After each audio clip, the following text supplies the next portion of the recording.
Hello and welcome to Videos by French for Dummies. Today we'll be looking at the past tense, in particular the three different tenses that make up the past tense, the perfect tense, the imperfect tense, and the past historic, and how to conjugate both regular and irregular verbs in these tenses. I hope that you enjoy the video and please feel free to leave feedback on my YouTube channel, French for Dummies. Enjoy the video. In French, there are three different ways of forming the past tense. You have the perfect tense, represented in blue, the imperfect tense in red, and the past historic, which is used less commonly in spoken French, in green. Firstly, let's get thinking of a few regular verbs which end in ER so that we can apply these verbs to what we learn about the past tenses as we go through the video. Similarly, let's have a look at a few IR verbs. Here are a few to get you started, but try and come up with a few of your own. Lastly, here are a few RE verbs for you to consider. Try applying these to what you'll learn in a few minutes in the next few slides of the video. Firstly, let's start off by looking at the perfect tense. What do we use the perfect tense for exactly? Well, it refers to a completed event in the past, something that's completely over and done with, that has happened, or it's something that someone has done or something that's happened in the past. For example, ils ont acheté leur maison et ils sont partis à l'étranger. They sold their house and went abroad. This is an action which is over and done with in the past and therefore takes the perfect tense. How exactly do we form the perfect tense, however? Well, the perfect tense is formed from an auxiliary verb and a past participle. Now, an auxiliary verb is a verb that determines the mood, tense, or aspect of another verb in the verb phrase. So there are only two auxiliary verbs that can be applied to certain verbs: avoir and être. As you can see below, I have put in the use of the auxiliary verb in both avoir and être. For avoir, you use j'ai, tu as, il, elle, on a, nous avons, vous avez, ils, elles ont.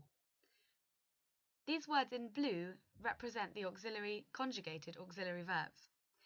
Now for être, look at the words in blue. Je suis, tu es, il, elle, on est, nous sommes, vous êtes, ils, elles sont.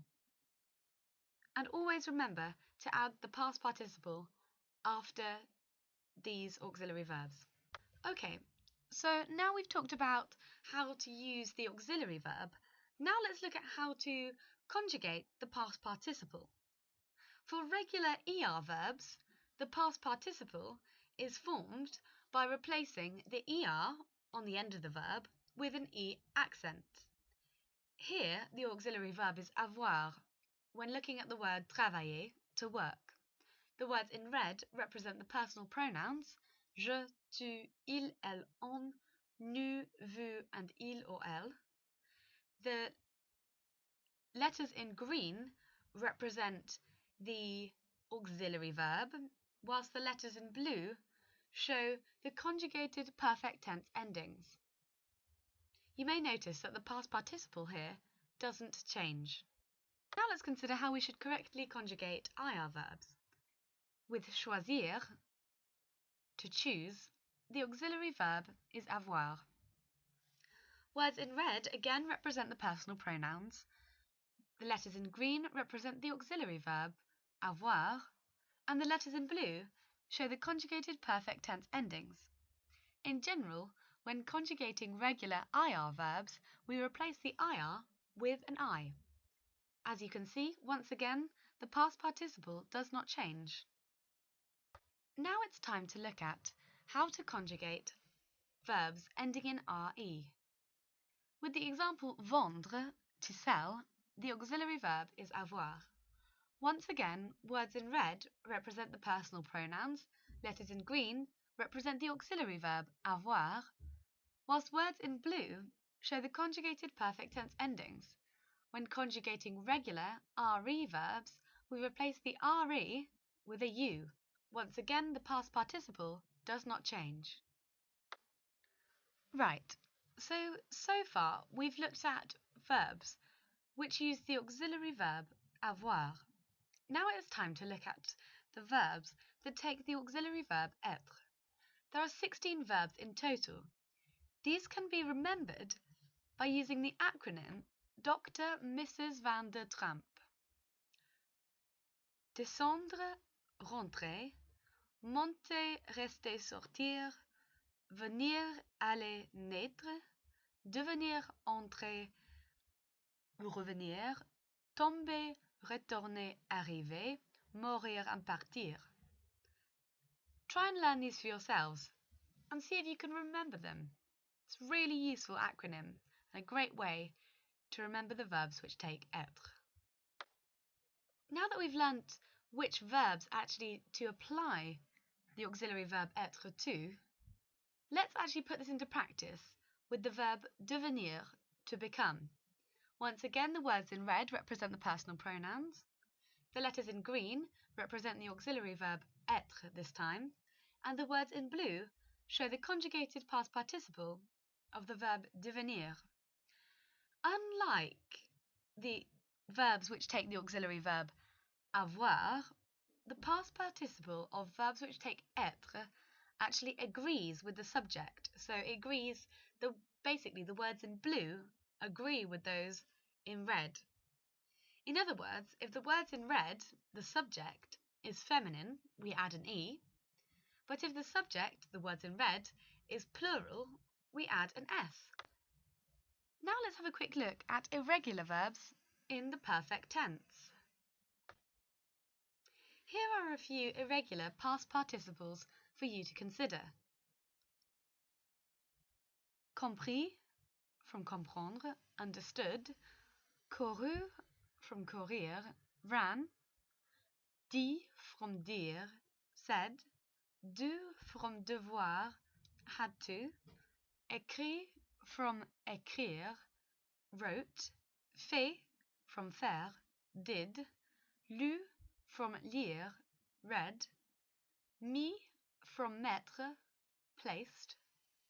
Pris, from prendre, took.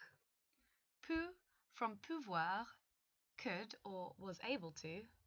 Reçu, from recevoir, received.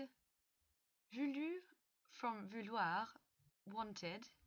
Vu, from voir, saw. Now we use all of these past participles in conjunction with the auxiliary verb avoir. So that's the perfect tense over and done with. Now let's have a look at the imperfect tense. So what do we use the imperfect tense for exactly? Unlike the perfect tense, the imperfect tense describes ongoing events in the past. I like to remember this as wasing. So Pierre was reading. Pierre lisait. It describes a habitual action in the past, so something that occurs many times. For example, something that used to happen at a certain time in the past. Monsieur Bond s'arrêtait toujours au café quand il avait le temps. Mr. Bond always used to stop at the cafe when he had time. Right, so now we've looked at what the imperfect tense is used for, but how do we form the imperfect tense? It is actually formed using the stem of the new form of the verb in the present tense. So number one, what we do is we take the new form in the present tense, such as finissons, remove the O and S to leave you with finis, or the stem of that verb, and then next we add the following endings to all imperfect verbs. As usual, the words in red represent the personal pronouns, and the letters in blue show the conjugated imperfect tense endings. With je, we add AIS. Tu, add AIS. Il, elle, on, add AIT. Nu, add IONS. Vous, add IEZ. Il and elle, add I-A-E-N-T.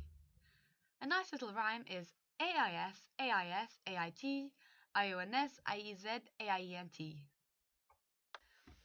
Lastly, let's have a look at the past historic. What do we use the past historic tense for exactly? Well, it describes completed events in the past which have no relevance to the present. It is, however, restricted to written or very formal spoken French. In actual fact, it is rarely used in modern-day French at all. For example, les Jeux olympiques eurent lieu à Lisbonne en 1920. The Olympic Games took place in Lisbon in 1920. The past historic is also known as the simple past. So how exactly do we form the past historic? Well, the past historic forms of regular verbs are in fact very irregular, just to confuse things. However, here are some general rules that can be applied to the majority of verbs in the past historic tense. The past historic endings of given verbs are based upon vowel endings, generally as follows. For ER verbs, you usually replace the ending ER with an A plus something else. For regular IR and RE verbs, and some irregular verbs, we replace the ending with an I and something else. For more irregular verbs, especially those whose past participle ends with a U vowel, we replace the ending with a U. Here are some examples below. If you look particularly at the nu and vu forms, watch out for the vowels with hats on them, as sometimes can be forgotten. Lastly, there is always one odd one out. In this case, it is être. The past historic with être is a funny one. It is very, very abnormal in the way it is formed. Words in red again represent the personal pronouns, and the letters in blue show the conjugated past historic endings. I'll go through these slowly so that you can try and remember them. Je fus, tu fus, il, elle, on fut, nous fûmes, vous fûtes, ils, elles furent. That's all for today, everyone. Thank you very much for watching this lesson on French for Dummies. Please feel free to leave feedback on the YouTube channel wall below. Remember, that's French for Dummies. See you next time. Bye-bye.